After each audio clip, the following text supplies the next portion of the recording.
there's only two levels of effort I can measure, right? Lisa's over here. She's not doing anything right now, so what's her intensity level? 0, right, yeah. I can measure that. Lisa, she's not lifting weight, so she's at 0 right now. But this young man here, what's your name, sir?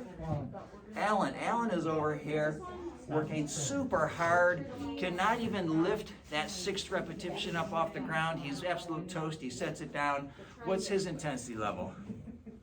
100%. If he's going to what we describe as muscle failure. Muscle failure is where you're unable to do the last repetition. Now, this sounds scary. It's like, holy cow, this guy's nuts. What's he talking about? Muscle failure is and can be very safe.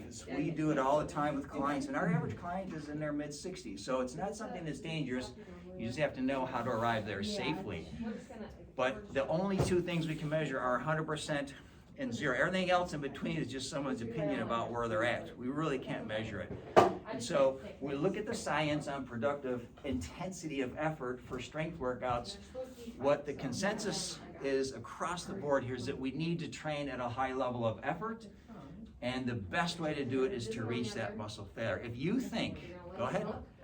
If you're doing, let's say, you're on your 12th rep, and you're like, God, I may be able to do 4 more, but I can't, that's not 100%. That's exactly right. I was just going to say that. That's a great example. Great example.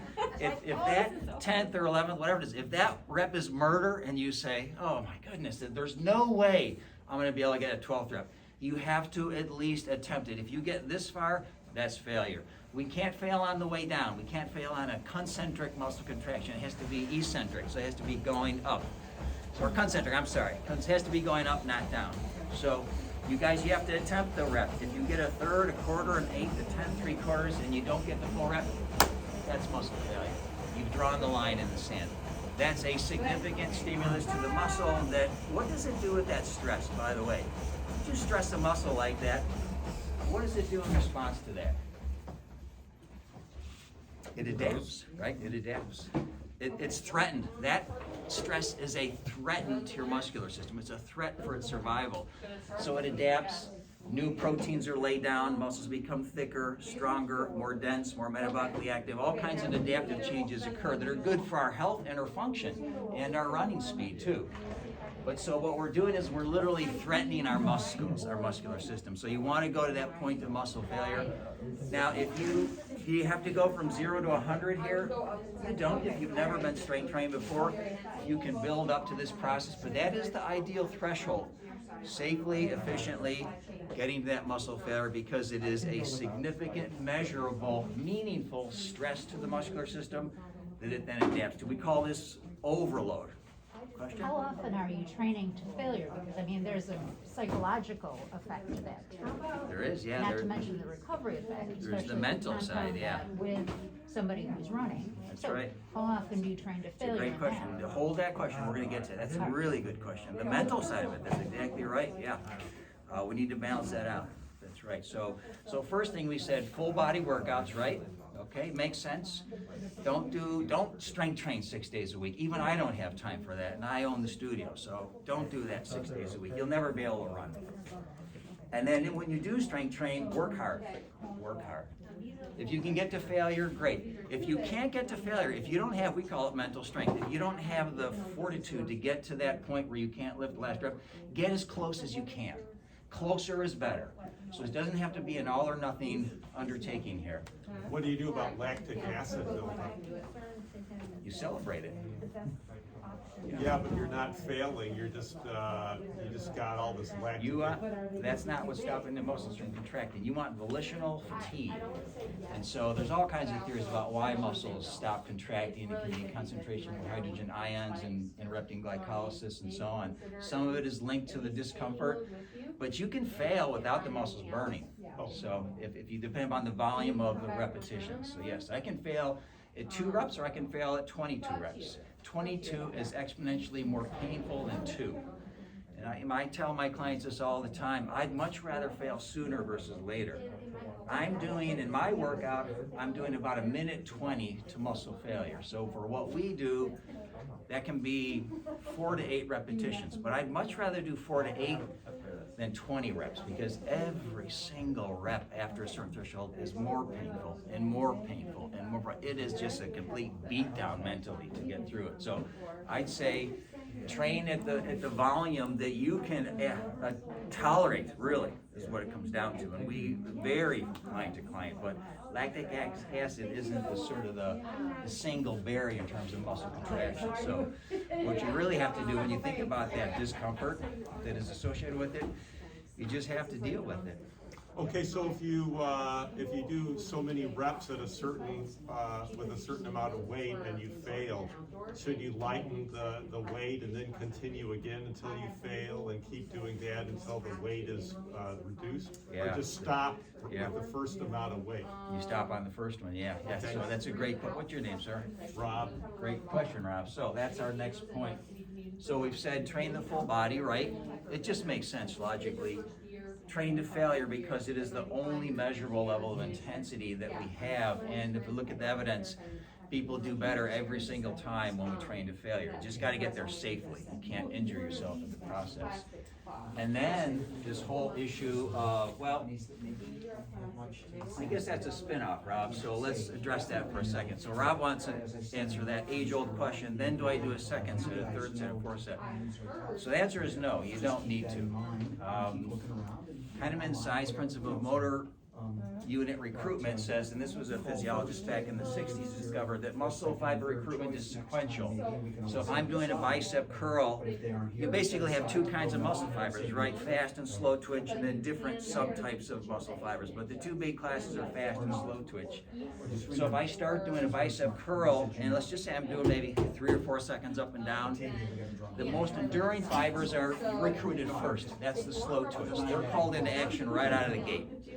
As I fatigue and I need more force production, the fast twitch, the more powerful motor units are called into action. So as I get to failure, maybe it's on rep 10 or something, and I'm stuck here, as long as I get to that overload where I can't move the weight, I've recruited the maximum number of slow and fast twitch muscle fibers. You're done. You've turned the lights off. Don't go back and try to repeat it. Why? You're recycling the same muscle fibers. The second set, I don't want to say it's 100% waste of time, but it's probably 99% waste of your time. Do one set per exercise, move on to the same exercise. This is the plight of modern America. We love to do things that we've seen other people do without any explanation scientifically as to why it's relevant or if it's necessary. So do not bother with the second or third or fourth set.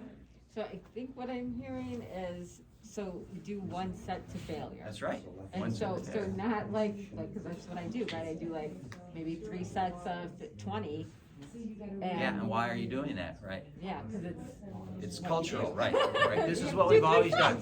This is what we've always done. Yeah. This is like sliced bread. You know, it's like 3 days a week, or it's like 3 meals a day. So I'm going to do 3 sets. 3 sides to a pyramid. I'm going to do 3 sets. We've got all these references to 3 in our world, and so modern. Number. Pardon me. I'm going to use a magic number. It is a magic number. Somebody. But it's probably the biggest, I'm telling you all these mistakes. Probably the first mistake is we don't work hard enough. And the second mistake is that we keep repeating the same behaviors that aren't working in the first place. So yeah. So don't do a second or third set, yeah. There has to be a minimum number of reps though, because I can fail on 1 rep. Okay, that's exactly right, you can. Let's talk about that in just a few seconds. And what's your name, sir? I am Sam. Sam, okay, all right, okay. We got Rob and Sam. Good questions, guys. So we're going down the path, right? Full body. You don't even have to listen to what I'm telling you. Full body just makes sense for a million reasons. So, what was point number 2? Train to muscle failure, of course. There's only 2 measurable levels of intensity, 0 and 100. We know 0 isn't taking us anywhere. We can measure 100%. So train to muscle failure. Get there safely. And what was the other question? There has to be a minimum number of reps. Yeah, reps. And so, again, your muscle doesn't care how many reps it does. What it cares about is being overloaded. So, what we can say in general terms here, if I'm going to do a rep, if I'm going to lift the weight up in, let's say 30 seconds, right? 30 seconds up, 30 seconds. I've spent a minute in intense muscular work. Now, maybe I'll fail on the second rep, getting that quarter up. I've done 1 rep. Have I stimulated my muscles? Absolutely, I've seen young muscles. Is that more attractive, or is that more doable than doing maybe 3x3? Most people say, I'd much rather do 3x3. It just is more mentally bite-sized and doable than doing a 30-second lift, up 30 down, and then just fan out. Same way. People want to feel their muscles working. This is a individual sort of preference. Now, I'm sort of exaggerating a little bit. By the way, we do 30-30 at MedFitness. It's one of the protocols we use. But in general, we're usually doing a 5 seconds up, 5 seconds down, sometimes 10 seconds up, 10 seconds down on special equipment that's been designed for that. So I'd say if you're going into a gym or you're at home or you're using your body weight, I'd say do a 5x5 cadence with your speed. It's slow enough that it reduces momentum, so it decreases the peak forces on the joints and the muscles and the less risk of an injury. Right, guys? If you want to reduce the risk of an injury, what's safer? I'm so confused. 5 seconds up, 5 down, or like this. What's safer? What's easier on the joints? 5 seconds up, 5 seconds down. So you could have a joint-friendly workout by just slowing down a little bit. Again, walk into any fitness center in the world, everybody does this wrong. We call it chasing reps. As people fatigue, what do? They get faster with the reps because they think the goal is to get the next rep. The goal is not to do reps, guys. The goal is to fatigue the muscle. So go at the safe, controlled cadence. Do however many reps you can tolerate mentally. It can be as little as 3 or 4. It can be as many as 50. It is your preference where you hit failure. Again, 58 years old. I've been training since I was 10 years old. I've been lifting weights. My preference is stop the suffering sooner versus later. So I like to fail somewhere between a minute to a minute 20. That's my preference. We have a lot of clients that do that, but I can tell you if you double that number and go to 3 minutes, it is just pain and suffering. It is a complete beatdown on your muscles and your nervous system. So it's unnecessary.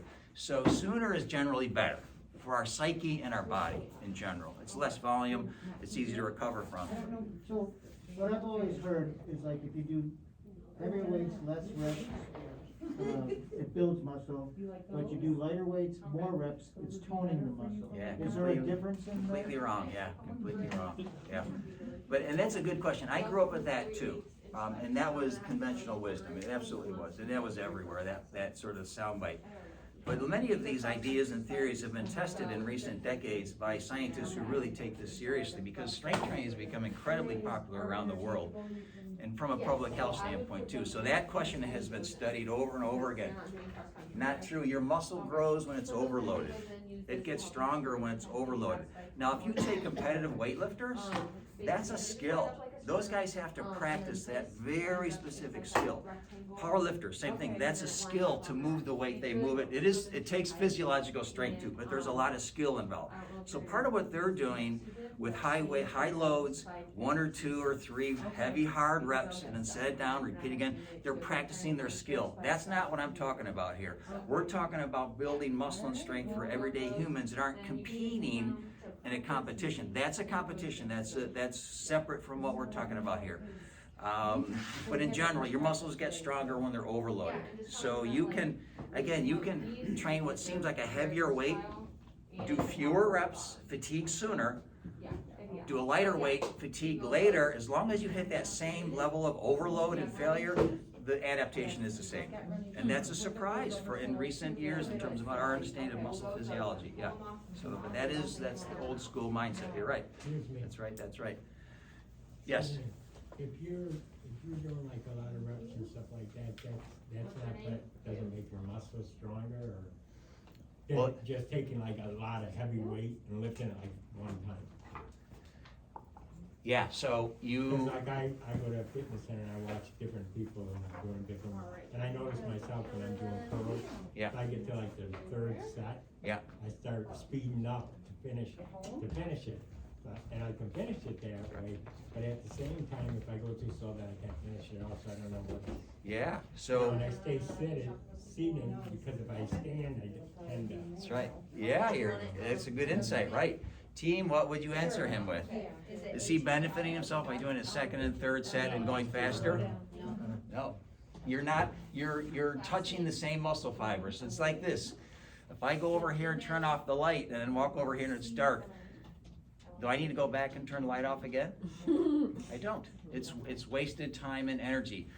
Once you have recruited all those motor units, which is a nerve and the muscle fibers, and stimulated it, you don't need to do it again. Again, the only exception to that is skill training, and that's why you see Olympic weightlifters, power lifters, they do a lot of volume because they have to practice the skill of moving these heavy weights in very specific movement patterns. So that's physiology and motor skills. You put them together. You guys, we're just normal people here. No one's paying us to compete in the Olympics. So I want to be meaningfully stronger and healthier and more injury resistant and a faster runner. I can do that with one set to muscle failure, move on to the next exercise.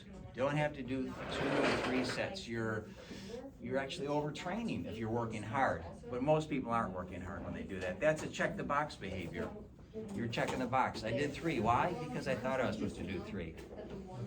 You don't need to do 3. If your intensity is high enough, you don't need it. I know this is like culturally devastating to everyone. Oh my God, not 3 sets, for heaven's sakes. This guy is, where'd he come from? Right. Other questions about that? Yeah. How do you know where to start with your weight? I mean, how much weight to start with? It's a guess. It's a guess. So if you came into my studio today, I'm just going to take your age, gender, health status, activity level. I'm going to ballpark a guess. So I put you on the leg press machine. I'm going to probably put 300 pounds on that leg press machine, and we're just going to find out how many reps you can do with good form. I'm going to coach you through it. And so it's a little bit of a guess. And so that's okay to guess. You'll figure out as you go. If you can only move it for 3 reps, you said, wait, that's too much for me. I want to do a few more reps here and sort of settle in and fatigue later. Then you adjust the weight, but it's a little bit of a guess. Yes, yes. There's no magic prescription for everyone universally here. You had a question? Yeah. Yeah, and you may get to this, so it's okay to defer it, but if you're not in a gym and you're not using weights, Yeah. for body weight, is it time? Like, I'm imagining like a wall sit. Yeah, You just yeah. do it until like failure is. Yeah, you're getting pulled out of that position. That's right. Yes, the smart woman here. What's your name? Karen. Karen. So Karen knows what she's talking about. She's doing a wall sit, right? You're sitting against the wall. We call that a time static contraction. The muscles are contracting, but they're not lengthening or shortening. They're in one position. They're not sliding across each other. That is murder. That's very difficult. And so you can do that for 1 minute, 2 minutes, 3 minutes. If you said to yourself, oh, 6 minutes have gone by, for heaven's sake, this is still easy. What should you do, Karen? What should you do? Go deeper, right? Go lower. The lower I go, the more this joint angle closes, the harder it is. And so this, for example, if I was against the wall, if I'm doing this, this is a lot harder than this, right? So I'd say choose a position for you that allows you to fatigue, again, somewhere between 1 to 2 minutes for most people as a sort of a doable zone to sort of hit fatigue at. So, but we have clients that will do wall sits for up to 4 minutes, but it's your preference. It's your preference. Again, if I'm doing it, less is more. I want to get the suffering done with. So yeah, I'd rather get it done sooner versus later. This is a guy that's been lifting his whole flipping life. I'm not into pain and suffering, but I do want the benefits. So everyone understand what she's asking for? Static contractions. We call that isometrics, is what most people think of. Yeah. You're not going up or down. Just as productive, by the way, right? Just as productive. Muscles don't have to move to grow and get stronger. That's paradoxical as well. You can just hold the weight right here for a minute. You can stimulate those guys to adapt, get stronger, get healthier without having to move. We use that technique for a lot of different reasons. So, yep, very good question. And when you say you use that technique for a lot of different reasons, what are some of the reasons? Usually they're injury-related issues. Okay. Yeah, so we're working around a joint. If someone just told me today they wanted to do a time static contraction on leg extension. So leg extension is lifting your lower leg out like this, working the quadriceps. She's got arthritis in that knee, so we're having to just avoid certain movement patterns. This hurts. Independent of the weight, this hurts for her to do that. So we're going to go to mid-range, set the machine up. She's going to lift it about 1/2 inch, hold it right there for a minute, set it down. I can fatigue and strengthen the quadriceps without having to go up and down. So yeah, usually it's something like that we're working around an issue to address that joint. And that's a beautiful thing, guys. You can have, every one of your joints can be toast. You can still strength train. It's possible to still strength train even though your whole body is toast. So in terms of orthopedically speaking, so which is a great thing. Not You're to in be the right toast. group. Yeah, right. So, we've said twice a week, or I didn't say twice a week, I said full body, right? Yes. We said train to failure. We talked a little bit about one set to failure, which is super efficient, but the only scientific approach to it. Let me back up now. So full body, how often should you do these workouts? Again, I'm gonna recommend 2 days a week. 2 days a week. Well, look at the science on this. If I train you hard, and we really get some inroads, was it Rob? So if I really work Rob hard and stress his muscular system, train to muscle failure, typically for a person with average genetics, just everyday folks like you and me, which is 90+% of the population, average genetics, he can adapt to that stress and recover from it in 3 to 4 days and be fresh and ready to train again 3 to 4 days later. So on average, that comes out to 2 days a week of full body strength workouts. For most people, do well with twice a week. Could you do 3 days a week? You could. Again, depends on your genetics. If you find yourself training 3 days a week and you're just getting stronger and stronger and laying down more muscle on top of muscle, do it. Again, there's variation in genetic response to training stimulus. But on average, most people do well with 2 full body workouts. Could you do 1 and benefit? Absolutely, you could do 1 and benefit. In fact, you can prevent sarcopenia with 1 workout a week. Here, who knows what sarcopenia is here? Anyone? It's That's- like arthritis, right? Well, Muscle not loss. really. It's it's age-related loss of muscle. Oh. And so Oh, okay. it is it's the second leading reason, folks, why people are institutionalized and forced to leave their home. We've all seen this in our life. People are too weak to function independently in their own home. This is how they walk. This is too dangerous to leave them by themselves in a home unsupervised. So they have to go be institutionalized. That is 1,000% preventable, 1,000%. We can reverse that in 3 months and keep someone in their own home and save hundreds of thousands of dollars in care that's usually delivered in these settings. So that's a public health problem, but that's completely preventable. So not sure how I got on that topic. Okay, all right. So where are we here? So twice a week, that makes sense. Once a week is productive. You can still benefit from once a week. Twice a week is ideal. You can do 3 if you feel like you're still adapting and benefiting from it. So you guys are all running, right? Yeah. Yeah, so that's my next point. So what do we do in season? When Glenn first invited me here years ago, he said, Richard, why don't you talk to our people about how to train in the off season? And this is a normal runner's mindset. We run in season, right? We run as many months as we can, and then the off season rolls around. We either run less or we don't run, and we do other stuff. Glenn never told me about an off Yeah, season. what else? I'm sorry. This will be my last time here. So. I resemble that remark. So all athletes do this. We have what we do in season and what we do off season. So what I'm going to suggest is that when it's the off season, if there is an off season for you, you can likely get away with a little more training. That would be twice a week. That would make sense. In season, I would train once a week because the training schedule and the competitions and the races are such that you don't have time to recover from 2 intense strength workouts a week. So we have to be careful about the training load and the recovery time. But you can still benefit from 1 workout a week. What you can do, and I haven't picked on this young guy. What's your name, sir? David. So David, let's say David got 40% stronger over 9 months of training, and now the running season has picked up, things are cooking, he's training, he's having fun. He can maintain that 40% strength gain by just doing 1 workout a week and not lose ground over the next 5 months of in-season activity and end up ending the season weaker than where he started. It's a gradual decline if you're not strength training when you're running. So nothing is going to preserve, say, strength the way strength training does. You can be a sprinter. You're going to get weaker as you age. You can be anything. It doesn't matter. You will get weaker with everything. So other than strength training. May I ask you a question? Yeah. Sorry. So I don't run on the off season, so Okay. sorry. Yeah. But then I do strength train like I work out 6 days, sometimes 5 to 6 days a week. And I- Doing what kind of stuff? I do like the mix, so like I Oh. might do upper body, Sure. I might do lower. Split routine, yeah, The sure. split routine, Sure. yeah. Yeah. So is that like bad for me though, to do that in the off season? It isn't bad, it isn't bad. Here's Too much, is it too much, then when I'm Yeah, starting the base? the only risk to that is overuse injuries and not supporting good general joint health. I mean, when you go to the doctor, guys, and he tells you he has a medicine for you, does he say, what's the biggest dose I can give this person just short of killing them? That's not how they think, right? They think, what's the least amount of medicine I can give and get the desired outcome, right? That's how they approach it. What's the least amount of medicine? And so it's a cautious, careful, very calculated approach. You just think about your exercise the same way. What's the least amount I can get away with and have functional and physical benefits to it?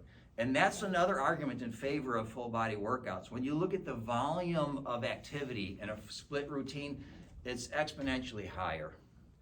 I mean, at 58, I do 2 full body workouts a week. I've had, both of my hips have been replaced. I have a congenital hip issue. They were both replaced years ago. And so I've got to be careful with my hips, and not even if they weren't replaced, I'd still have to be careful. But so for me, everything I do is calculated from a strength training standpoint. I want to be cautious. I want all the benefits that it has to offer, but I don't want to get into that zone where now, boy, this was a good hard workout, but man, this hip is bothering me again. Jeez, and I got to go back to the doctor. He's going to put a new implant in. So you guys want to think, what's the least amount necessary to get the desired outcome? And so that's one small argument against split routines. But again, I'd say individual preference. You know your body. If you're feeling and functioning good, then it's still possible to do it safely. So, yep. So kind of self-select on that one. So, okay. So in-season training, training slowly. So we kind of touched on this a little bit. But if we walk into most gymnasiums and watch people train, what is their rep cadence? What is the speed up and the speed down? How many seconds do you think, if you take a guess? 1 up, 1 down. That's good, yeah, right, it's about what it is, 1 up, 1 down. And what happens, what's your name in the back there, sir? Phil, Phil, so Phil, I watch a lot of people use just they don't really use weights anymore, they use their hook for a weight, but it's like. oh, they're using the cables, yeah. And the cables. Sure, yeah, it's another way to Not have, in the women, but a lot of way to have resistance, nothing wrong with that, that works. I don't know if that's like a stretching kind of weightlifting. No, you can be productive with machines that have cables and such, Kevlar belts. But the what tends to happen is as we fatigue, and you sort of mentioned it, Phil, is that as you fatigue, you sit and get faster with those reps to get the reps done, right? I gotta check this off my game plan because I need to do 10 reps or whatever it is, 12 or 8 or whatever the number is. Very arbitrary, very unscientific approach to building my strength and health. So then we get faster, right? When we start to move our body, and I think Phil said he starts to do this with his body, yeah. Now it's gotten even worse. Now I'm turning this into a hip exercise, helping my biceps move it up, and I'm already moving too fast to begin with, and now that weight comes crashing in this way, too much stress on the elbow, comes down with it. So it's just a, of mistakes. So keep your speed consistent. We like to use the term hold your speed. It just means do not change your speed. Do not change reps. Your goal is to overload the muscle safely. So your muscle doesn't care if it happens at 6 or 66. It could care less.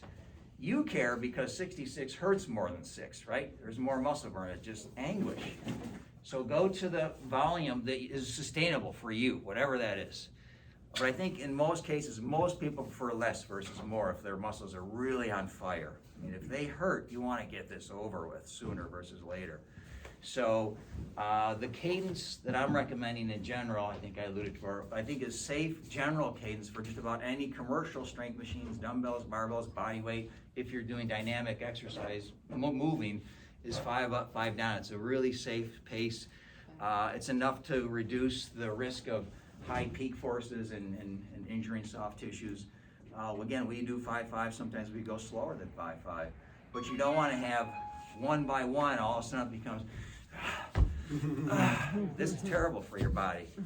Question, if you're training to failure, does it matter, or you burning more energy if you're doing more reps or less if you're going to failure? Train to failure will burn the most calories because it's recruiting more muscle fibers. And so let's say you did 20 reps not going to failure, you typically won't burn as many calories as if you just, maybe you did 10 to failure. So you're gonna engage in call into action, all those motor units, those muscle fibers.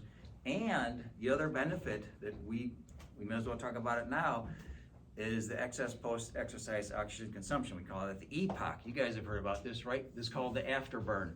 You do a strength workout, you're burning calories for the next 3 to 4 days as your muscles recover from that stress. That's if you train to failure.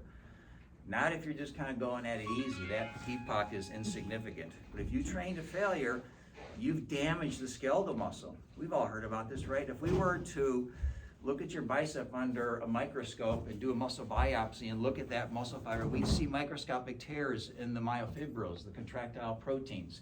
That has to heal over the next 3 to 4 days. That's the recovery process. That takes energy. And so that process burns calories, and that's an increase, that's the afterburn. It lasts for days.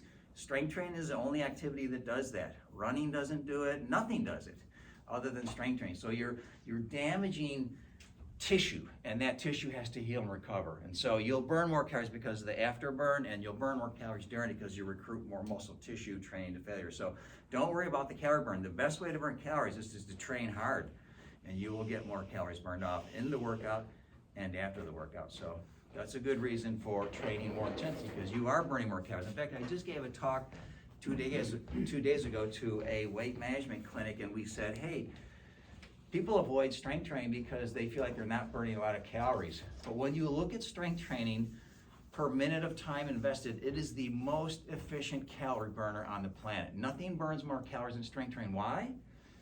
Because not only if I train intensely, does that calorie per minute number go up significantly, I've got the afterburn, and when I add lean mass to my body, energy use of lean mass is substantially higher than it is for adipose tissue, correct? If I have a square inch of fat, I pull it out of my abdomen, and I look at that and I measure the energy it consumes in a day, it's about 2.5 calories in a day. If I look at a square inch of muscle tissue, it's about 7 calories a day. So it is significantly more active metabolically than adipose tissue. So if I'm adding muscle to my body, my basal metabolic rate is going up and staying up for every little bit or pound of muscle I add. So strength training is a very, very efficient calorie burner. If you're trying to manage your weight, it's a mistake not to strength train. You're really missing out if you're not strength training. So, okay, train slowly, right?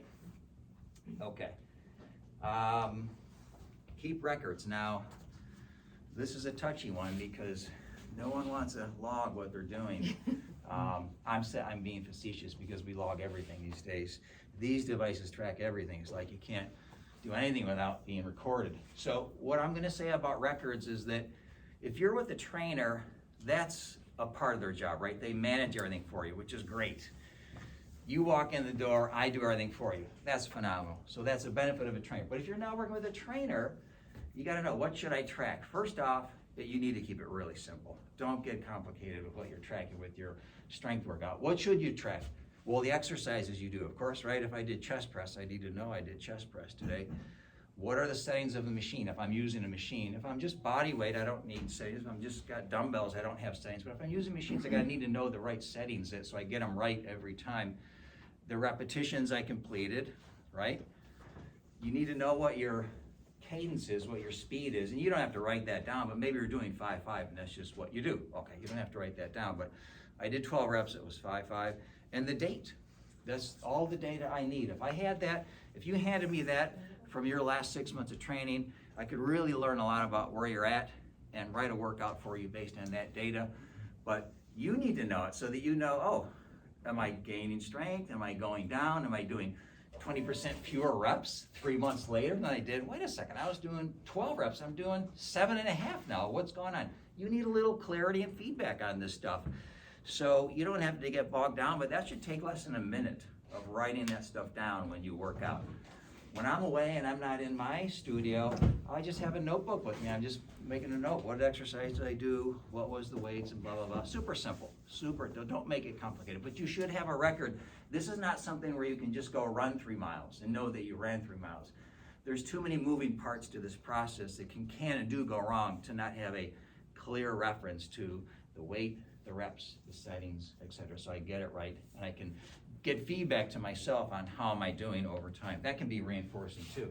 I can't tell you how happy our clients get when we give them, measurement, and I say, hey, Sue, you're up 180 pounds on this exercise, and when you started 12 months ago, her head explodes. She's so happy that she's up all this weight. So it's good to be reinforced by having that data so you can look at it as well. So, all right, so record keeping is important. And then lastly tonight is this issue of dietary protein. So when we run, we use glucose, of course, as a source of fuel to muscles contract, and that moves us through space. But what also happens is that, particularly as the distance that we run increases and the number of days that we run increases, we have this process called the glucose-alanine cycle. Anyone know about that? The glucose-alanine cycle. And I'm sort of kidding here because it's a metabolic pathway. So the glucose-alanine cycle is a process where our body breaks down amino acids. One is called alanine, disassembles it, takes the backbone of carbon skeletons and starts to burn it off as a source of fuel. It's one way our body uses protein when we're running. And so even if you're not lifting weights, and you said, I don't care about my muscle, I'm just running, I love to run, I'm not gonna lift weights, no big deal, I'm just gonna run for the rest of my life. You are still burning muscle tissue when you run. The longer you run, the more significant that becomes. And so running alone increases dietary protein requirements. Now, if you add strength training to it, it does the same thing. Again, we just said, right? The workout is damage. We are damaging skeletal muscle. In order to reassemble that, we need the building blocks of muscle, right? What is muscle made out of? It's made out of proteins. It's proteins in water, essentially. So I need to consume adequate protein to help that rebuilding process occur and take place. So we've got 2 things that are raising your needs for dietary protein. And then lastly, everyone in the room is getting older, right? We're all aging every single day, other than a few of us.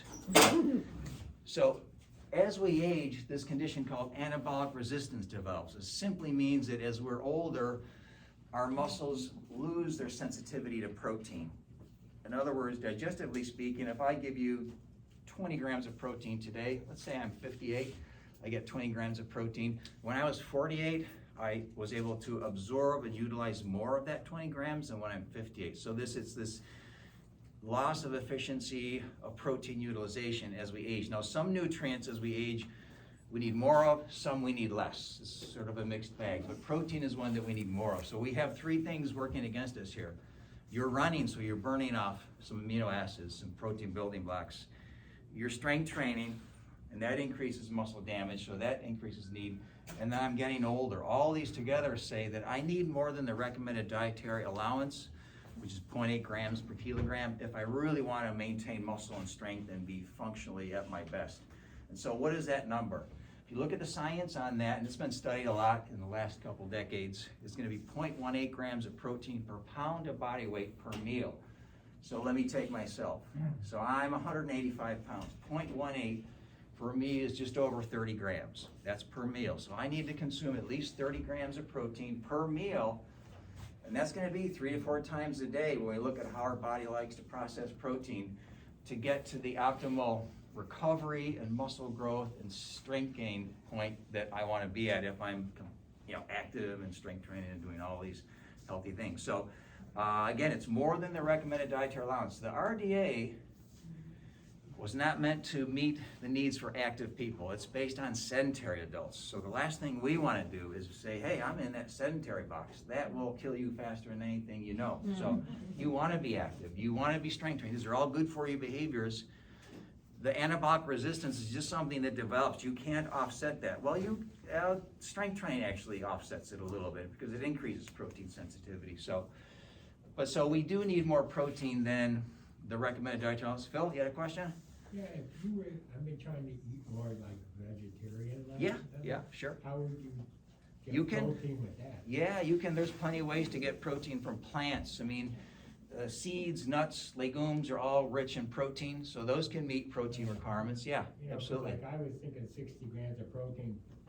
I'm a little less than you. Yeah. 60 grams of protein would be enough for me a day, but apparently I'm not. Well, are you running, Phil? Running and lifting. Yeah, on the it's, other it's, day. yeah, it's not, so here's what happens, guys, when you sit down to a meal, two things are happening with muscle during the day. Muscle's either being built or being broken down.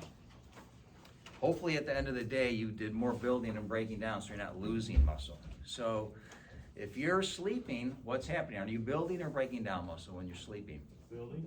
You're breaking down muscle when you're sleeping because you're in a fasting state. So yeah, but even though sleep is restorative, it's necessary, it helps you heal, you're losing muscle tissue when you're sleeping because you're not eating. So, so when I have a meal with protein, this upregulates what's called muscle protein synthesis. It's just the muscle building process, right? So if I have a meal with protein, all of a sudden muscle building goes up. It starts to tick up, tick up, tick up. That number I gave you, 0.18 grams per pound, is where it sort of levels out. And so for Phil, how much do you weigh, Phil? You're 165. 165. So for you, I'm 185. Yeah, so maybe it's in the low 20s, 25 grams or so of protein per meal, 3 to 4 times a day to get you to that upper ceiling of muscle building that we're mentioning here. Okay, that's usually never over 50 or 60. Well, you're talking about for the day, right? Yeah. I'm talking about per meal. Yeah. So if you had at least 3 meals a day, that's 75 to 100 grams a day to really add some muscle to your body. So it would be higher. But you, with plants, it's a good, healthy way to do it. So, and this will be a good case where sometimes a supplement can help you to bridge that gap if your diet isn't getting the job done. I mean, there's plenty of plant-based protein supplements out there that are they're good and healthy. Does that make sense, Phil? Nutritional yeast. What? Check out nutritional yeast, Okay. because it'll give you the vitamins too. Could you do that calculation again? What do we do times your body weight? Yeah, so take your body weight times 0.18. That will tell you how many grams of protein you should have each meal to optimize the muscle building process. And so that, when I say per meal, a lot of people say, well, I eat twice a day. I'm not talking about twice a day. I'm talking about 3 to 4 times a day. So those might need to be protein snacks for you if you only eat 2 meals a day, right? So you can also do what we call a pre-sleep protein snack, which would be that amount of protein 1 to 2 hours before you go to bed, because that is the most catabolic phase of the day. For those, if we're not doing some kind of intermittent fasting, you know, the most muscle breakdown occurs when you're sleeping. So to minimize that, a little pre-sleep protein can help balance that out and ratchet up muscle protein synthesis. So it doesn't need to be a truckload. It could be that same dose. It could be 1 to 2 hours before you go to bed. That can help on the net overall gain of muscle. Yeah. Yeah. Is too much protein dangerous, or? It can be, but these numbers this are is nowhere not even- near. You would have to quadruple that to get into a dangerous zone for protein, yeah. And that happened, I mean, back in the 70s, the idea was that I had to kill a cow every day and eat it if I wanted to be a bodybuilder. So that, of course, is a ridiculous notion, so. So you get up and do like one of those Rocky things. That's right, exactly. Get some raw eggs in there, yeah, absolutely. But what, Cooked is no good, right? all right, yeah, those cooked eggs, I tell you, they're hard to down. But so the point here, guys, when you think about muscle, think about this for a second. When I talked about sarcopenia, I talked about institutionalization.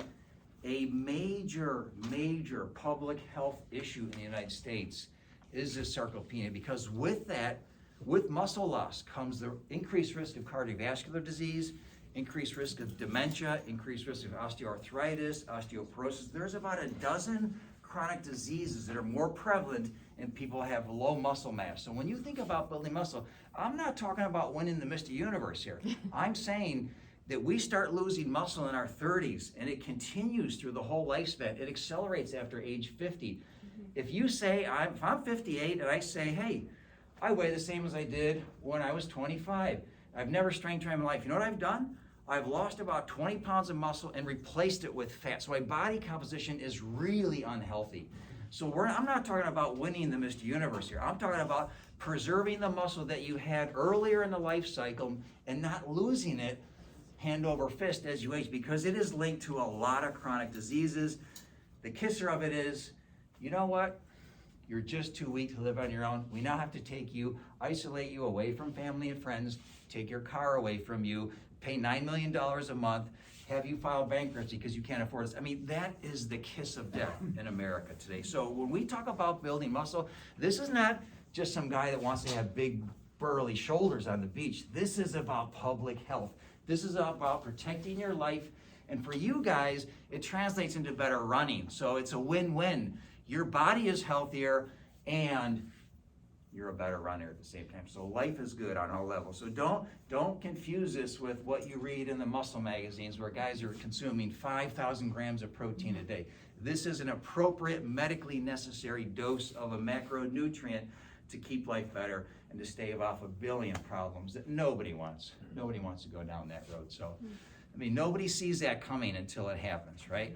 Now I have to leave my home and say goodbye to all my family and friends. I just had a client who's 80. She just had a knee replacement.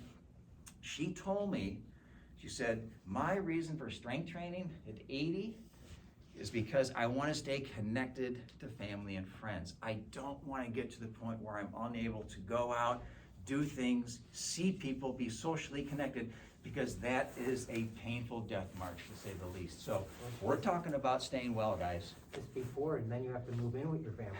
Yeah, well, there's other factors there, right? Yeah, indeed. So you understand what I'm saying? I'm not this guy coming out of left field. That's my professional degree. I'm a registered licensed nutritionist with an advanced degree in nutrition. I teach in a graduate school at NIU Health Studies. I teach dietitians. So this is evidence-based nutrition here. This is not what I read at Muscle Magazine last week about protein requirements. So, yes. Those protein milk, that's like a milk protein, it's like 20. Yeah. Is that something you recommend for someone who may not be getting enough protein in a meal? If that's an easy way for you to do it, I'd say do it. I mean, there's a whole other issue of, are you eating a vegetarian diet, vegan diet, or do you consume animal products? So just assuming that you're consuming animal products along with other healthy, good for you foods, that can be an easy way to get a good concentrated source of protein. Yeah. I didn't hear what she said. Yeah. The protein drinks, like that Oh. you get at Costco. Those Yeah. Right. Yeah. There's a ton of them out there. Yeah, there's a lot of them. And so those are convenient. They're simple. If you're willing to consume a milk-based product, that's okay. Yeah, that's a good concentrated dose of protein. Yep. What about the Oh, go ahead. the bioavailability of protein? Like if you have like the powdered, like for instance, they have like the Organ, which Yeah. has Organ, yeah. all different kinds of things in there. Yeah. But it's a powder. Yeah. And so, I mean, and supposedly, it yields all this protein, but Yeah. I mean, how much of that is your body really absorbing? Yeah, well, what I can tell you is that the largest systematic review in the history of medicine was published in 2018 in the British Journal of Medicine. It looked at just almost 2,000 adult men and women who were strength training. The sample size, I think, was about 6,000. And they found that those who used supplements like that, whether it was animal or plant-based, were the ones who were most likely to be in positive nitrogen balance, which means that they were maintaining more muscle than they were losing. Others were losing muscle. So we have a mountain's worth of data showing that these supplements can work. Now you can argue, you can say, hey, I want something like Orgain, I want an organic product. That's okay, that's fine. I mean, that's makes sense for a lot of reasons to have organic. But in general, they work and they work well. So I mean, for people that aren't eating whole foods, that they can't get that food in, that's where and this is how supplements are designed to work. They're a supplement, they're an adjunct to a healthy eating pattern that if you're falling short, use this as a tool in your diet. I mean, I use a supplement for heaven's sake. So in the morning, I just don't feel like eating first thing in the morning. And so a couple hours later, I have a nice fruit smoothie. I put cauliflower, cherries, spinach, banana in there. It's delicious. And I'm getting 30 plus grams of protein I would not otherwise get. Water, Well, ice. where does the protein come from in your smoothie? The vegetable. Vegetables? I put a protein Fruit? powder in there, a protein Oh, powder. oh, Yeah, okay. protein powder, I'm sorry, it's not coming from those fruits, yeah. The protein powder is mixed in But there, some yes. of it can, right? Like I Yeah. had 4 cups of mixed vegetables for dinner and it was 10 grams of protein. Right, yeah, so So they it's- do you can't contribute get- protein, yeah. they do contribute protein, that's exactly I'm right, a yeah. vegetarian, so Yeah. that's the misconception that I find. Yeah, yeah, it's a big misconception, right. What else do you eat? Why don't you just tell us what you eat? Where's your food blog? Yeah, right. Got it, guys. What does Steve, what you eat? Well, so yeah, come on over, I'm having dinner when I get home, yeah. Well, Richard, Protein, if he's we eating charged protein. for this program, you'd have less of this. you Yeah, know? that's all right, no, right, next year, yeah, Yeah. $20 a head, yeah. Well, I'm fortunate because my wife is a phenomenal cook, and so I didn't get married until a couple years ago, so I was the average bachelor just eating, I mean, as a dietitian, I'm eating reasonably well, but I'm not cooking a ton of elaborate meals and so on, because it's one guy by himself living on his own, so. But my wife is Italian, and she just does any fruit and vegetable under the sun. It's just unbelievable. So our diet is rich in whole plants and fruits and vegetables and cooked and raw and so on. But we'll do fish, we'll do lean animal proteins. She's Italian, so there's some pasta mixed in there sometimes. But in general, I'll eat a lot of whole foods, but then I'm not afraid of functional foods. That's what I would call a protein supplement, a product designed for a specific intention. And so I use a product called Sun Warrior. It's an organic, plant-based protein supplement. I like it, I like the taste of it. And so I've got a pretty mixed diet. I mean, do I eat pizza here and there? Of course. Do I drink beer sometimes? Yeah. But I'm not walking a tightrope, but the abundance of my diet is whole, unprocessed foods that are good for you, so, yeah. And, you don't have to walk a tightrope, guys. It doesn't have to. Your body remembers what you do most of the time. So I know some professionals are staunch believers that you gotta walk a tightrope forever. Don't ever eat a brownie, it's gonna kill you. That's not how I approach life, so I think brownies enrich the quality of life, so. But in any event, yeah, so you get a sense for what I'm talking about. So we've said a lot here tonight, right? We've said full body workout, right? Just makes sense. Gotta look at my list here. Train twice a week, that just makes sense for most people. Train to muscle failure, or as close as you can. If you're not quite there, get as close as you can. 1 set, guys. Don't waste time with 3 and 4 sets. Just don't go there. Train slow, right? 5-5 is a good cadence. Don't go faster as you fatigue. Keep some records, really simple. Keep some simple records.